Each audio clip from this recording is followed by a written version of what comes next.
Drohnenaufnahmen in Videos machen Eindruck und werden immer beliebter.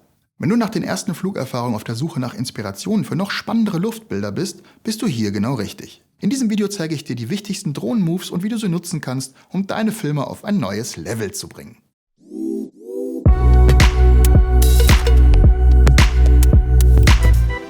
Wer mich noch nicht kennt, mein Name ist Alexander Lorenz.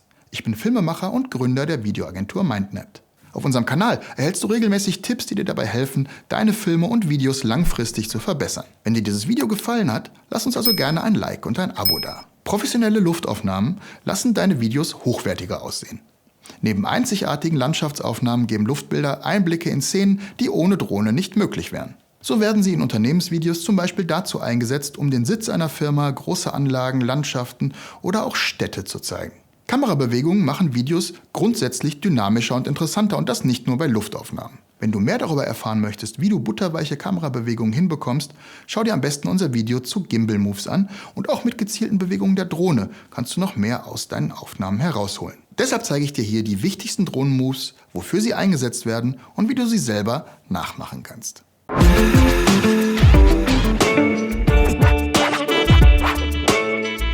Grundsätzlich gibt es zwei Elemente, die sich bei Drohnenaufnahmen bewegen können. Die Drohne selber, nämlich in alle Himmelsrichtungen, vorwärts, rückwärts, seitwärts nach links oder nach rechts und nach oben oder unten, sowie die Kamera, die bei allen modernen Drohnen auf einem Gimbal-System angebracht ist und ebenfalls in alle Himmelsrichtungen schwenken kann, außer nach oben, wo sich ja die Drohne befindet. Alle vorgestellten Drohnenbewegungen setzen sich aus diesen Grundbewegungen zusammen. Einige davon lassen sich auch hervorragend durch Automatikprogramme mancher Drohnen unterstützen. An passenden Stellen zeige ich dir das anhand von Aufnahmen mit der DJI Mavic 3, die wir aktuell in unseren Filmen einsetzen. An dieser Stelle noch ein ganz wichtiger Hinweis. Drohnen können gefährlich sein und sollten nur eingesetzt werden, wenn du dir sicher bist, dass du alle Sicherheitsvorkehrungen beachten kannst. Außerdem darf an manchen Orten gar nicht geflogen werden, zum Beispiel in der Nähe von Flughäfen oder anderen geschützten Einrichtungen. Ganz besonders vorsichtig musst du sein, wenn du in der Nähe von Menschen fliegen willst. All diese Dinge und mehr lernst du, wenn du den Kurs zum Drohnenführerschein absolvierst. Wenn das Thema neu für dich ist, schau dir gerne mal unser Video zu den aktuell geltenden Regeln für den Drohnenführerschein an, das ich dir am Ende dieses Videos vorstelle. Aber legen wir los und schauen uns einmal ein paar kreative Flugmöglichkeiten an.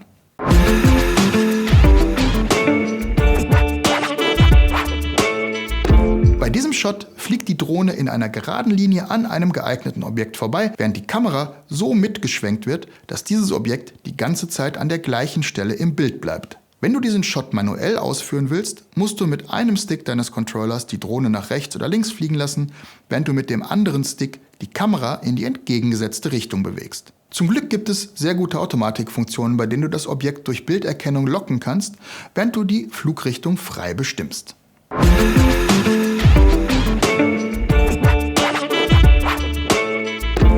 Bei diesem Shot lässt du deine Drohne in vertikaler Richtung nach oben aufsteigen, während die Kamera gerade nach vorne gerichtet ist. Hier geht es also weniger um eine besonders herausfordernde Bewegung des Flugobjekts und der Kamera, sondern eher um die richtige Auswahl eines geeigneten Motivs. Funktionieren tut dieser Shot nämlich dann, wenn du im Vordergrund ein Objekt wie ein Gebäude oder ein Wald zum Beispiel hast, das aus dem Bild verschwindet, wenn du hoch genug aufgestiegen bist. Dahinter sollte dann idealerweise etwas Interessantes zu sehen sein, wie zum Beispiel eine schöne Landschaft. Um die Aufnahme noch eindrucksvoller zu gestalten, kannst du die Drohne während des Flugs langsam nach vorne bewegen und mitschwenken.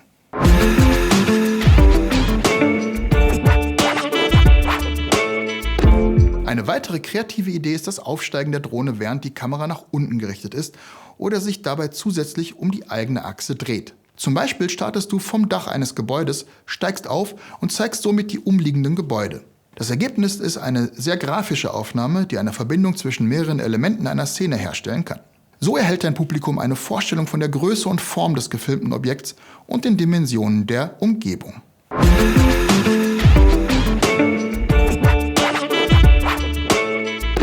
Bei einer Zufahrt wird die Drohne auf ein bestimmtes Objekt oder eine Szene zubewegt. Die Kamera bleibt dabei die ganze Zeit auf das Zielobjekt ausgerichtet. Mit dieser Kamerafahrt kannst du den Fokus deines Publikums lenken.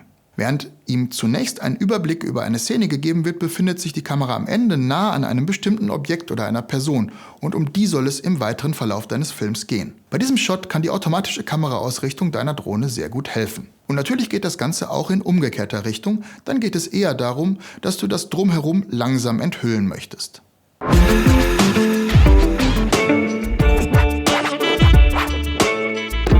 Eine spannende und actionreiche Drohnenaufnahme ist der Tracking-Shot. Dabei folgt die Drohne einem sich bewegenden Objekt wie einem Auto oder einem Menschen. Solche Aufnahmen wirken sehr dynamisch und das bewegte Objekt steht ganz im Fokus. Außerdem gibt diese Technik dem Zuschauer eine bessere Vorstellung von der Geschwindigkeit einer Bewegung. Anstatt einem Objekt zu folgen, kann die Drohne aber auch vor einer Person oder einem Fahrzeug fliegen und sie dabei von vorne filmen. Wichtig ist bei beiden Varianten, dass die Drohne im selben Tempo fliegt, mit der sich auch das Objekt fortbewegt. Beim Tracking-Shot kann die Drohne auch eine erhöhte Position einnehmen oder sich genau über dem Objekt befinden, um es aus der Vogelperspektive zu zeigen.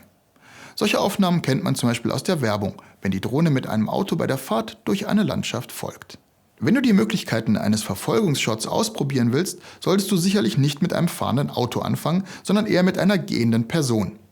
So oder so gibt es bei dieser Drohnenbewegung sehr viel zu beachten, sodass du dich vorher ausgiebig mit den Grundfunktionen vertraut machen solltest und auch immer eine zweite Person dabei haben solltest, die mit auf die Drohne und die Umgebung achtet.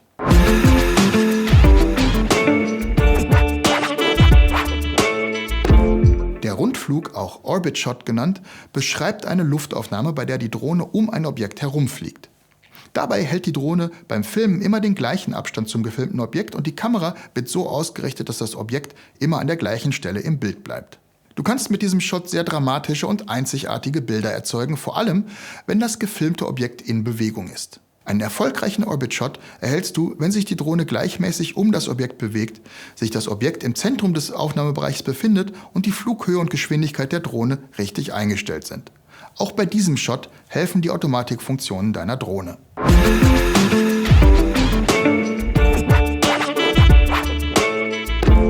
Bei einem Hyperlapse-Shot fliegt deine Drohne über einen bestimmten Zeitraum hinweg definierte Wegpunkte ab, nimmt dabei eine Serie von Fotos auf und erstellt daraus eine Zeitrafferaufnahme. Ohne technische Unterstützung ist so etwas super schwer umzusetzen. Aber zum Glück gibt es die Automatikfunktionen, zum Beispiel unserer DJI Mavic 3 Drohne.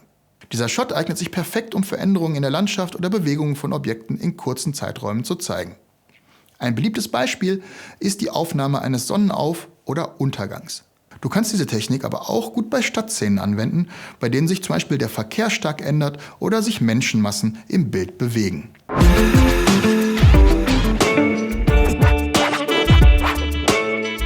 Luftaufnahmen sind eine spannende Möglichkeit, um Landschaften, Gebäude, Industrieanlagen und Co. zu präsentieren. Die Drohnenmoves, die ich dir hier vorgestellt habe, sind mit der richtigen Drohne absolut anfängertauglich.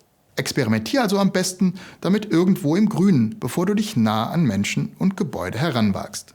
Am wichtigsten ist, dass du vor jeder Drohnenaufnahme Sicherheitsvorkehrungen triffst und dir sicher bist, dass du weder dich und deine Drohne noch andere Menschen in Gefahr bringst. Außerdem brauchst du eine Versicherung und für viele Drohnen einen Drohnenführerschein. Wenn du Neuling auf dem Gebiet bist, schau doch mal in unser Video zum Drohnenführerschein rein. Dort lernst du die wichtigsten Inhalte des Drohnenführerscheins und erfährst, was er kostet und wo du ihn ablegen kannst. In dem Sinne, vielen Dank fürs Zuschauen. Wir sehen uns beim nächsten Mal bei MindNet mit Videos mehr erreichen.